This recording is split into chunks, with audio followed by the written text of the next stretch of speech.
Olá, queridos. Estaremos ministrando hoje a segunda parte do estudo Se Aprofundando na Graça de Deus. O tema hoje é Uma Coisa Lhe Falta.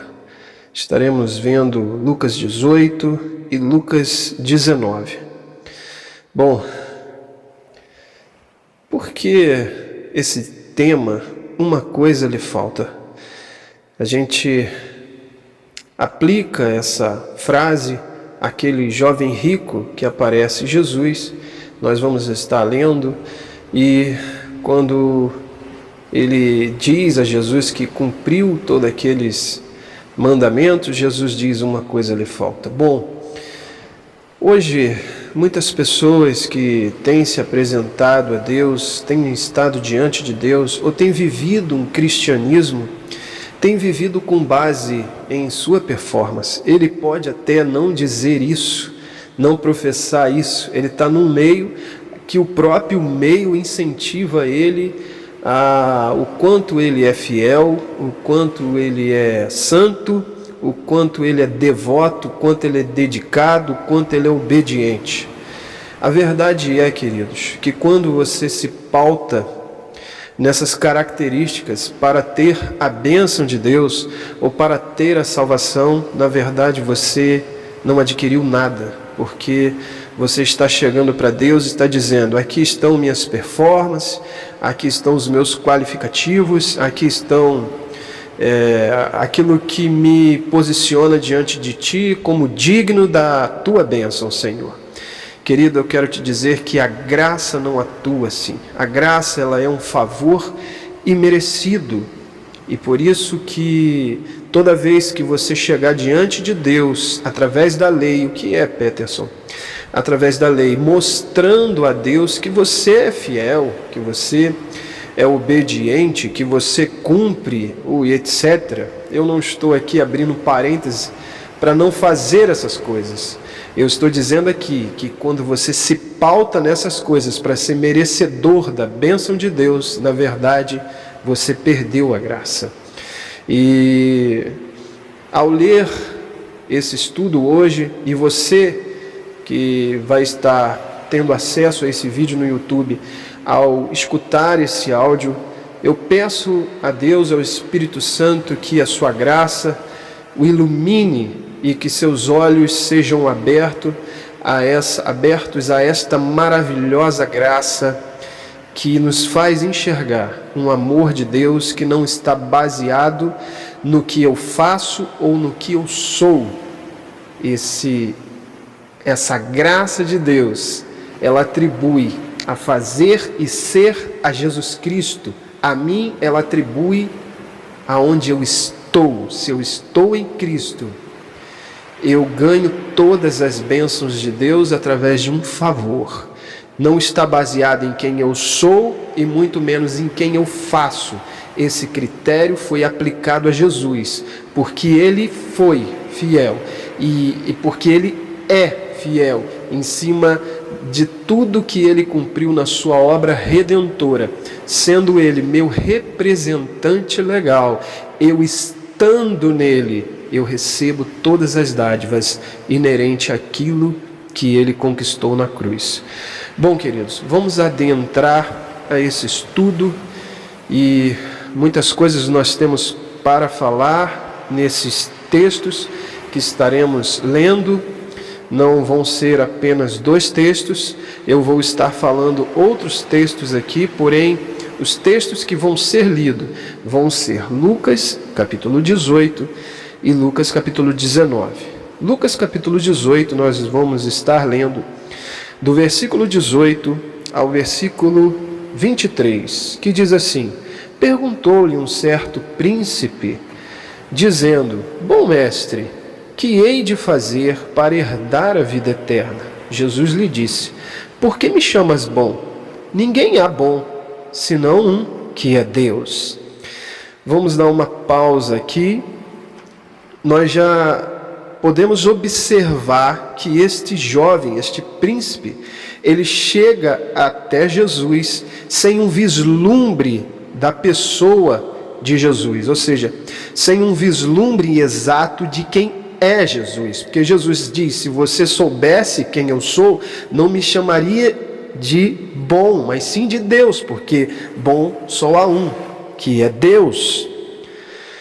Jesus responde: por que me chamas bom? Ninguém é bom, senão um, que é Deus. Sabes os mandamentos? Não adulterarás, não matarás, não furtarás, não dirás falso testemunho, honra a teu pai e a tua mãe. E disse ele: todas essas coisas tenho observado desde minha mocidade.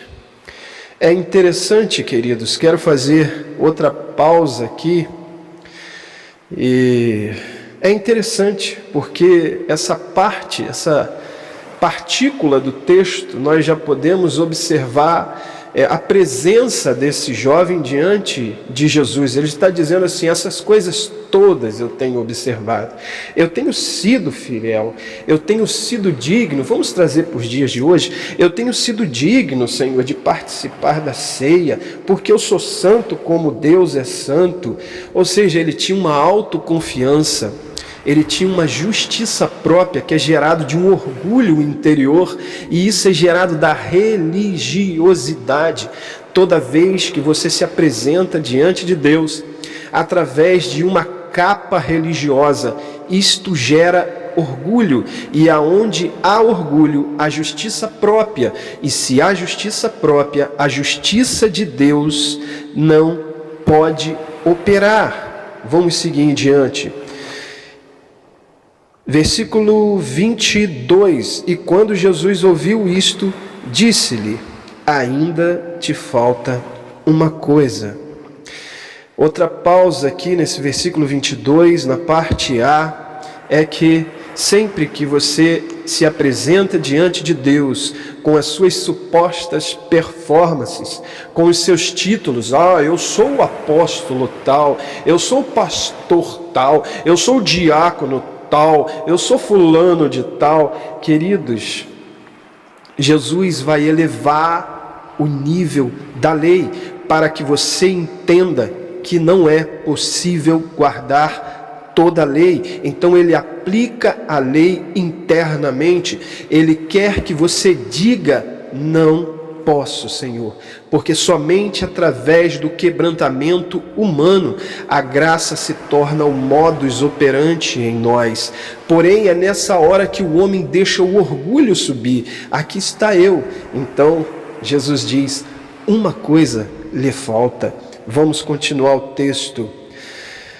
Vende tudo quanto tens, reparta-te aos pobres e terás um tesouro no céu. Depois vem e segue-me. Mas ouvindo isso, ficou muito triste aquele jovem, porque era muito rico. A gente sabe o final da história. Vamos até aqui. Veja, quando aquele jovem ouviu essa palavra de Jesus, Jesus mostrou a ele que você pensa que você guarda a lei, que você é justo ao guardar a lei.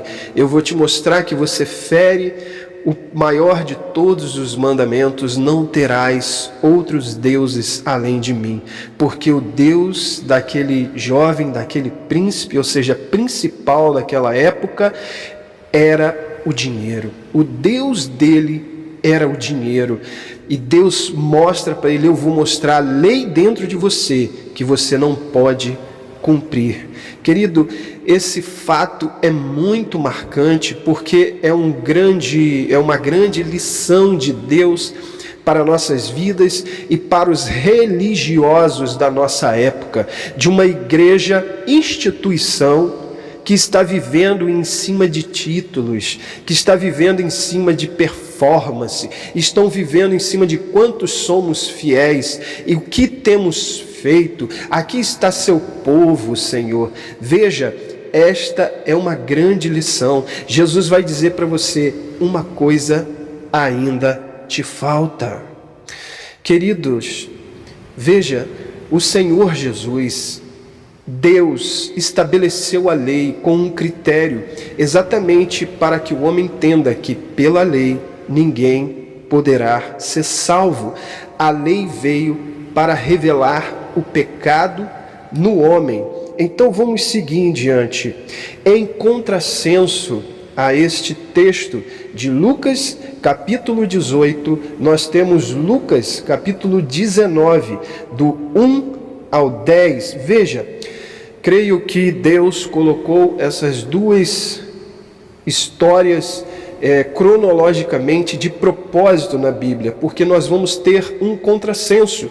Aqui um jovem rico com bastante dinheiro que chega até Jesus através da lei. Veja, porém, por ele ir a Jesus através da lei, não há quebrantamento interno. O vislumbre que ele tinha de Deus e de Jesus era extraviado da verdade de quem Deus é. Aquele jovem não é capaz de soltar um denário sequer ali naquele momento para os pobres. Veja o contrassenso em Lucas capítulo 19, vamos ler alguns versículos.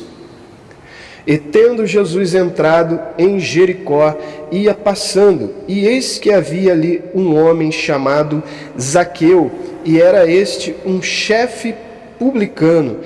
Eu vou dar uma pausa aqui para fazer uma introdução na historicidade. O publicano naquela época era reconhecido como um homem muito pecador.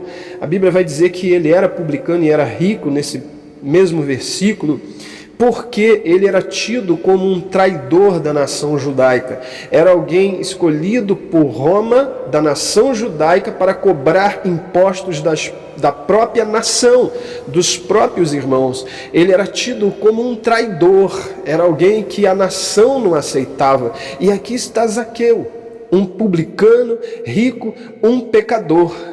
Veja, a graça de Deus nos tem feito ver alguns textos e como esses textos soltam lindamente em nossa frente. A Bíblia diz que Deus procura adoradores que o adorem em espírito e em verdade. Certa feita, em um culto religioso, vi alguém lá na frente falar desse versículo como Deus procurasse os santos na igreja que os estivesse adorando. E aquilo me incomodou. O Espírito Santo me incomodou de tal forma. Veja, querido, eu não sou contra a santidade. Cada coisa tem o seu lugar na carreira e na vida cristã. A justificação é que salva o homem. A santificação é o produto gerado da justificação. Não pode entrar na água e não se molhar. É isso que acontece. Aquele líder lá, aquele regente falando, cadê os santos do Senhor? E na mesma hora eu disse, uma verdadeira adoração não pressupõe um verdadeiro adorador, porque na minha mente, veja, querido, que eu falei, se aprofunde na graça e na maravilhosa graça de Deus, deixa ela estrondar seu intelecto, aqueles paradigmas que foram criados pela religião e estão dentro de você. E na mesma hora veio a figura daquela mulher pecadora entrando na casa de Simão, uma prostituta, e ali estava toda a igreja, ali estava o apóstolo, ali estavam os pastores, ali estavam os diáconos, os obreiros, os missionários, os evangelistas, os irmãos de oração, tudo sentado à mesa, próximo a Jesus. Mas de repente entra uma mulher pecadora ao extremo, e aquela mulher se ajoelha aos pés de Jesus. Mentalize a cena, queridos. Vocês conhecem a história. E começa a chorar aos pés de Jesus e com seus cabelos enxugava.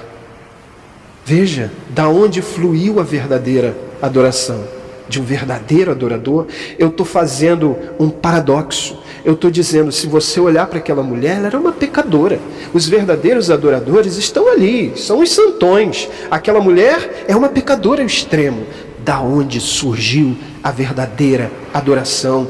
Eu te digo, queridos, a verdadeira adoração surge da onde há um verdadeiro quebrantamento, independente de quem você é, independente de que você faz, importa aonde você está. Se você estiver dentro da arca, você estará seguro, ele te levará até o monte mais alto, Arará. Deus é poderoso. E aqui está um publicano, um pecador, e ele era muito rico. Versículo 3, e procurava ver quem era Jesus. Olha, o primeiro, vamos fazer um paralelo entre os dois textos. O primeiro queria ter um vislumbre de Jesus, mas o que ele disse? Bom mestre. Não reconhece Jesus como Messias, mas reconhece como mestre. Ele chegou pela lei. Veja o pecador. Ele queria ter um vislumbre de Jesus. Ele sobe em um sicômoro e procurava ver quem era Jesus. E não podia ver por causa da multidão. Porque ele, Zaqueu, era de pequena estatura e correndo adiante, subiu em um sicômoro para o ver, porque havia de passar por ali. E quando Jesus chegou àquele lugar, olhando para cima, viu-o. E disse-lhe: Zaqueu, desce depressa, porque hoje me convém ir ou entrar em sua casa. E apressando-se, desceu e o recebeu alegremente. Aleluia, aleluia. Deus é lindo. Versículo 7. E vendo todos istos, murmuravam, dizendo que entrara para ser hóspede de um homem pecador. Veja, então Zaqueu, levantando-se, disse ao Senhor: Senhor, eis que dou aos pobres metade dos meus bens, e se em alguma coisa tenho defraudado alguém, o restituo quadruplicadamente. Disse-lhe Jesus: hoje veio salvação a esta casa, pois este também é filho de Abraão. Sabe por que Jesus usa a expressão filho de Abraão, queridos? Porque todos os que são filhos de Abraão são justificados pela fé. Gálatas vai dizer isso claramente.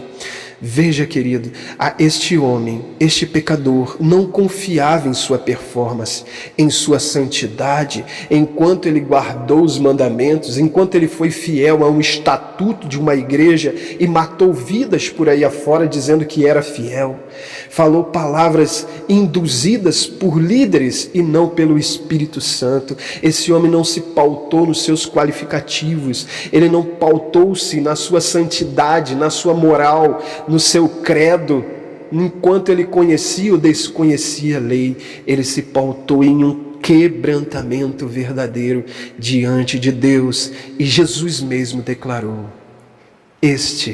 salvação entrou nesta casa, porque este é filho de Abraão. Ou seja, este foi justificado pela fé, enquanto o outro queria pautar-se nas suas obras, naquilo que ele fazia, o quanto ele guardou os mandamentos desde sua meninice. Compare, queridos, que evangelho, que carreira cristã você tem apresentado a Deus. A revolução da graça tem acontecido nesses últimos dias. Deus tem levantado uma verdadeira igreja que Ele santifica, porque ela não se pauta em seus qualificativos. Não que ela não tenha, não é isso, queridos.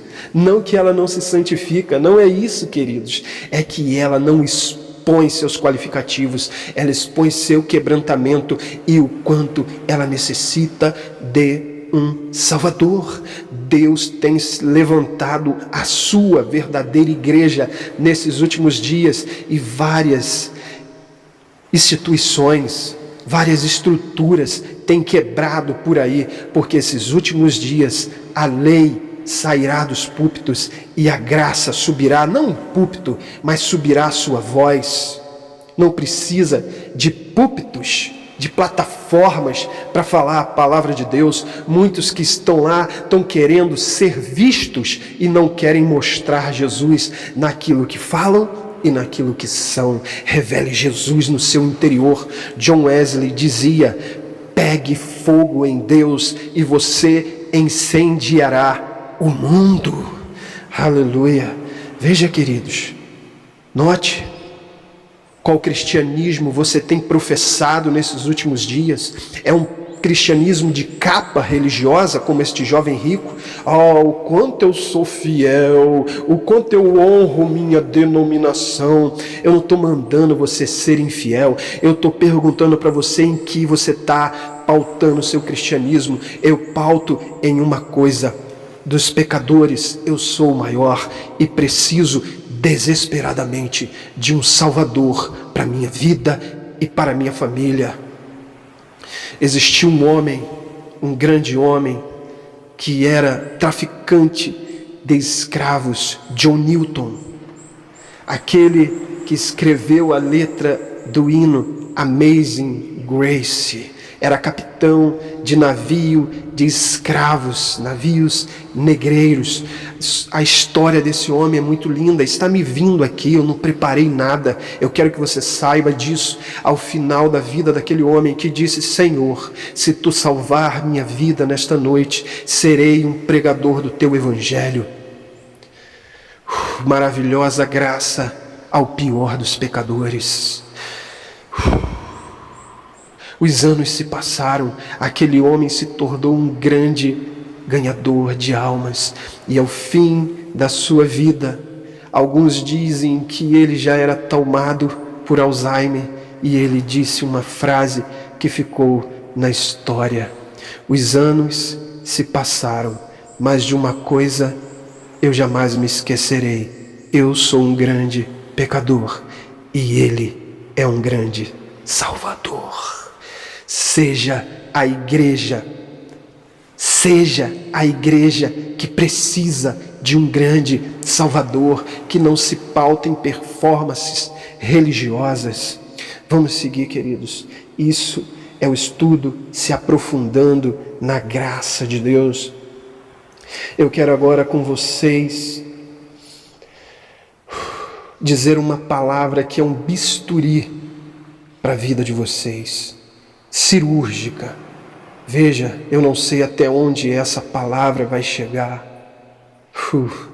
Que pessoa estará ouvindo, mas eu tenho uma palavra para você. O seu pecado não pode mais te separar de Deus, porque onde abundou o pecado, superabundou a graça de Deus. Porém, o seu orgulho, gerado pela religiosidade, pela hipocrisia, pela justiça própria, isso pode te afastar de Deus, te impedir que a graça flua na sua vida. E eu quero com vocês mencionar uma história que está no livro de 2 Reis, capítulo 5. História tão conhecida, a história de Naamã, o capitão que era leproso. Analise essa história. Vamos tentar agora mentalizar essa história. Ali estava um homem que era muito importante. Esse texto tem detalhes da graça do início ao fim, e eu creio que esse texto serve para esses últimos dias que nós estamos vivendo. Ali estava um homem muito importante, muito influente, mas ele era tomado por uma doença que a sua tipologia é o pecado, que é a lepra. Ali estava um homem que simboliza a humanidade, que simboliza todo o homem, porque para Deus todo homem é importante. Veja, porém todo homem é pecador. Existe uma lepra do pecado. Naquela época a lepra não tinha doença, é um símbolo do pecado que destrói o homem aos poucos, é o símbolo do pecado. Mas na casa de Naamã existia uma menina.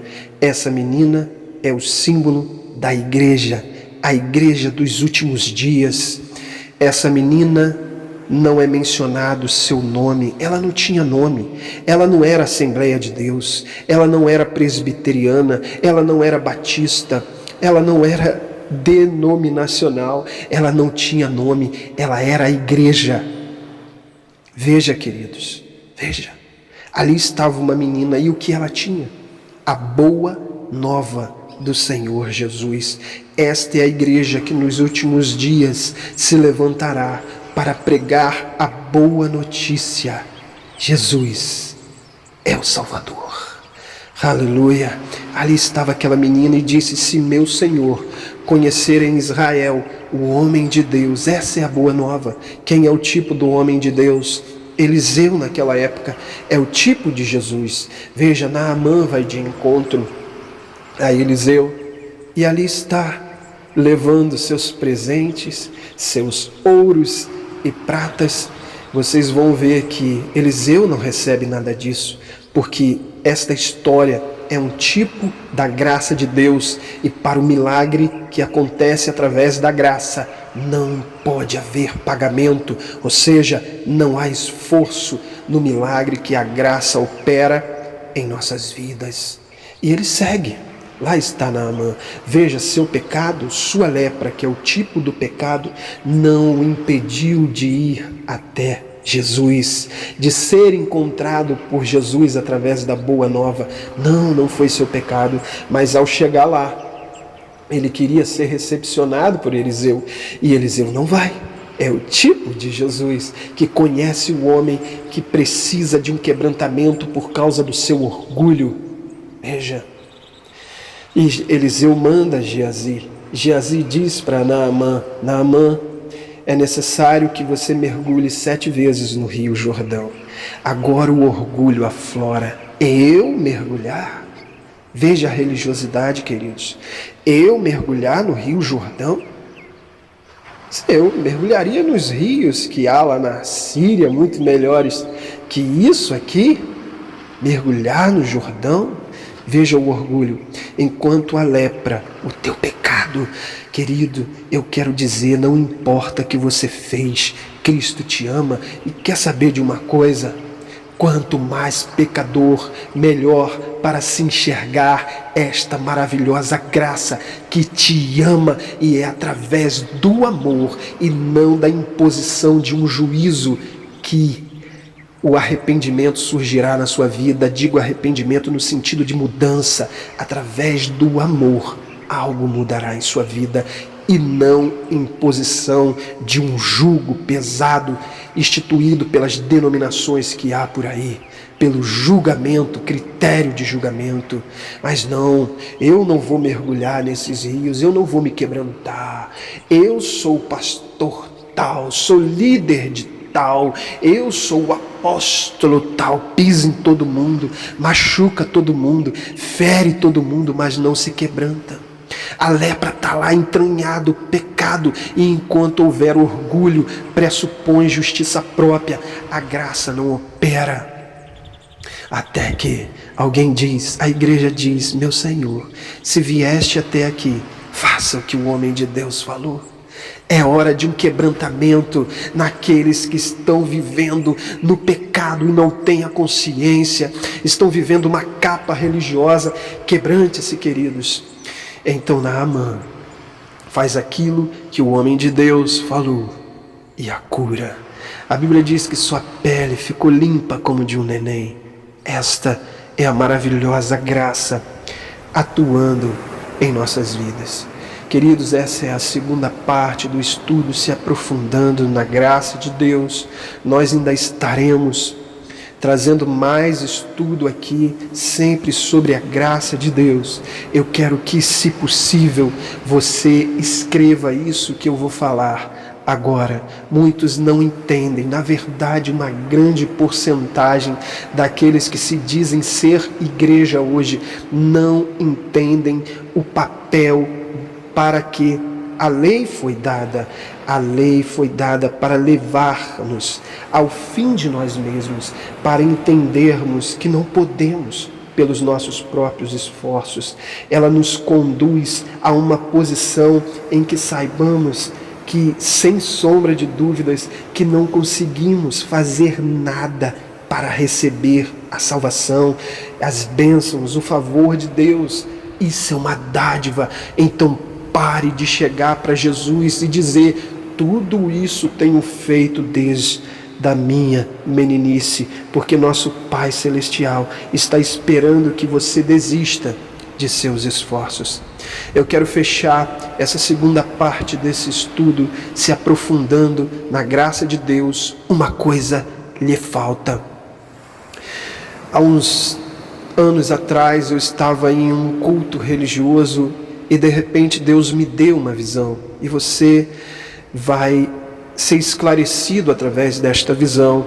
Eu via dois homens se gladiando, se debatendo, lutando, e eu via esses homens em um ringue, e eles estavam deitados, já brigando, parecia um tempo, e até que o momento que um consegue agarrar o outro e dá uma chave, uma gravata, e aquele homem tenta sair de todas as maneiras e com todas as suas forças, com as suas pernas, tentando de qualquer jeito sair daquela chave, daquela gravata que aquele homem que estava lutando com ele deu. Até que, depois de muito tempo, ele se esforçando e lutando para sair, ele não conseguiu e deu 3 tapinhas em seu adversário. Na mesma hora, a palavra veio em meu coração e em minha mente: render-se. Você canta hinos com a palavra render-se. Talvez você já orou com a palavra render-se. Talvez você já teve oportunidade de criar um sermão com até o tema render-se. Mas você sabe o que é render-se ao Senhor. É dizer: Senhor, não há mais força em mim. Somente quando você disser: não há mais força, a graça irá operar. Enquanto houver 1% em você, a graça não atua. Ela não vem para se mostrar 99%. Ela é 100%. Desista de seus esforços. Um salvador só pode salvar. Um salva-vidas só pode salvar alguém quando ele desiste de seus esforços, porque ele sabe que se ele entrar dentro da água para salvar alguém que está se afogando, ele pode morrer junto. Então eu vou te dizer, um bom salvador vai esperar o momento certo em que todos os seus esforços acabarem para dizer: a minha graça venceu. Que Deus te abençoe, queridos. Esteja conosco, ouça nossos estudos, veja os vídeos do canal, que é sempre referente à maravilhosa graça de Deus. Que Deus te abençoe em Cristo Jesus. Amém e amém.